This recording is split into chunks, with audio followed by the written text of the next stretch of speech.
जय जगन्नाथ। मु जदि आपण मानक गोटे क्वेश्चन पचारे जे आपण मैंने क्या सबुठ बेसी भल पाइबा एवं ताहार जत्न नेबा उचित बोली ताले हुए तो आपण मैंने केते गुड़िए आंसर देबे जेपरिकी किए कहि पारंती मु मो बापा को बहुत भल पाए एवं वृद्ध समय मु तांकर जत्न नेबा उचित। किए निजर माँ को निजर पुओ झियो स्त्री शाशु ससुर जेज माँ अजा आई एमती बहुत जनकर ना नहीं पारंती जे आमे तांको भल पाइबा उचित एवं सेमानकर जत्न नेबा उचित।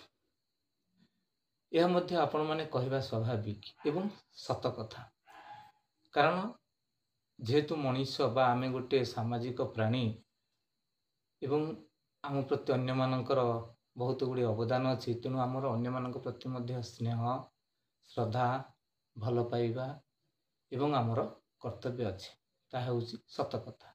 मात्र आमे मो मतरे अर्थात आपण मानक मतरे आमे आमर निजर शरीर को सबुठारु बेसी भल पाइबा उचित एवं ताहार जत्न नेबा मध्य अति गुरुत्वपूर्ण बा अपरिहार्य बा निहाती बा नित्यांत आवश्यक।